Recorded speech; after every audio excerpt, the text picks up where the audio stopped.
Someone was brave enough to buy one of the Avalon Soundworks passive radiators. 1.5-inch roll, fat roll, cork gasket on the front. Big old. This cap was used by Concept because the build house was Concept there in LA. All they did was take a 2-inch voice coil, flip it upside down, and the copper is going to be the mass.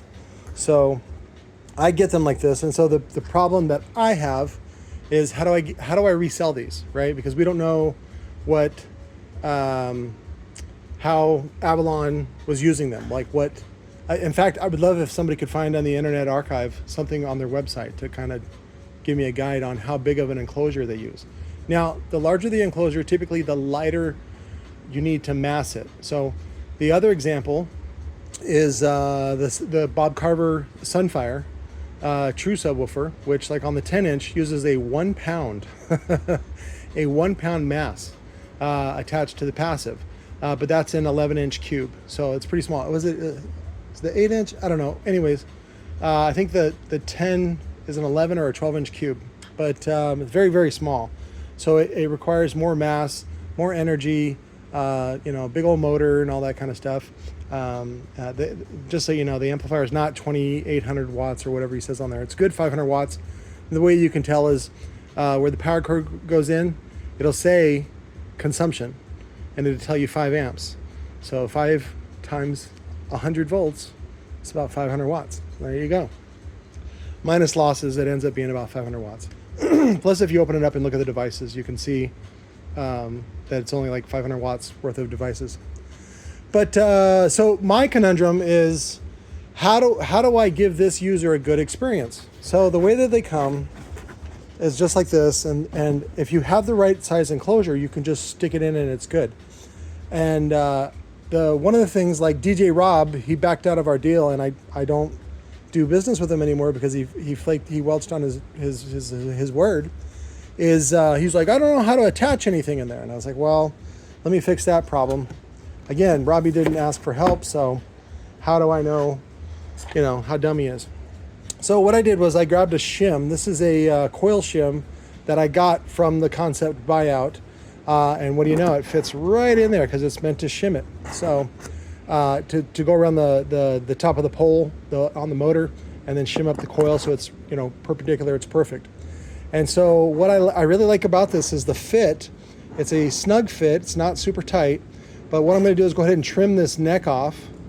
And then I found in the store, this is Home Depot. This is let's see if they got the barcode.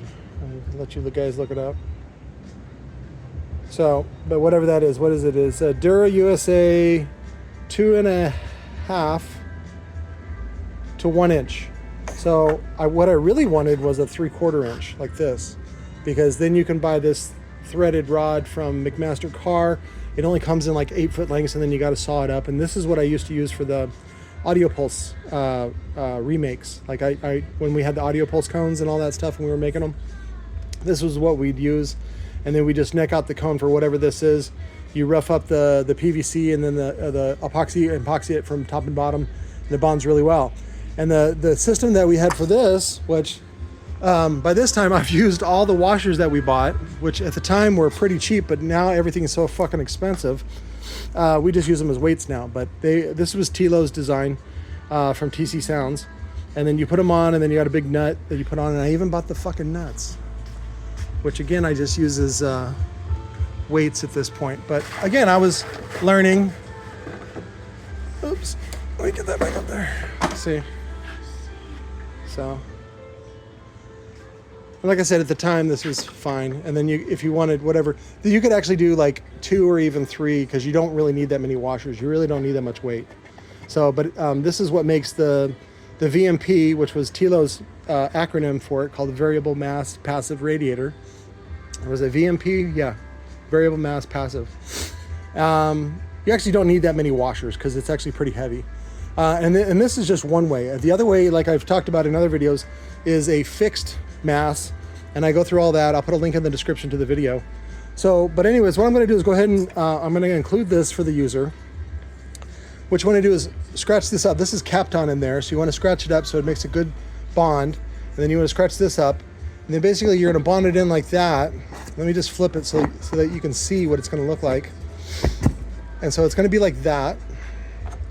And then this, actually, we're going to use it as like a butt connector. Pull this out. Oh! There we go. So you want a little bit hanging out. So I discovered that this fits right over that. So now when you do it, what you want to do is this first. You want to put this, take this out. God damn it. Hang on. All right, so what you want to do is bond it in there first. Maybe like about that much, and then you want to put a bead of epoxy around that. So I'm going to go ahead and remove this because you don't need this part. And then you bond it in there. And then now you have threaded. Now this is just an option. So because the end user asked, he goes, hey, is it the threaded type or is it the mass type? And so just as I want him to have a good experience. I want this thing to actually work. I don't want to just sell him something and go, tough shit, Sherlock. So I went ahead and bought this. I'm going to include this. He's using epoxy, which you can use JB Weld, that's fine. Also any of those spiral epoxies that you can buy. I tend to stay away from the 5-minute ones. If you can find a regular set time, which is usually about 20 minutes, those are typically stronger. But if all you got is 5 minute, just use 5 minute. Stay away from the 1 minute. The 1 minute is for little things. This is not for heavy duty stuff. So the other thing is, we won't know the tuning frequency. We won't know the mass that is required for his enclosure either. So I would rather see him put a bead of epoxy around here just to make sure this stays in place. You can see the bloom. They just used CA, and then they used CA for the dust cap. So, but I removed that because he actually opted for the this basically. So I sell the passive for $45 shipped, and then this is only 15 bucks more. So, and then he's going to go ahead and put that on. So Ginger Havana right there. So that's going to look tits McGee, and I'm glad he can use it. Again, here's the back. This is the box that it comes in. Very nice box, reminiscent of like Orion XTR days back in what, 90s. So, and then this frame you may recognize from Lightning Audio. They used it on the Bolt series, their basic series, but they chromed it. And we have some of those as well if you want to buy them, just raw frames. Make your own passive radiator with your own fat surround or whatever you want to do. But anyways, that's my solution that I'm going to send him, and I'll get feedback from him to see how it goes and see how he was able to convert this into what he wanted. And then again, if somebody could look up Avalon Soundworks to see if they have a web presence on the archive.org. Again, you have to know the URL.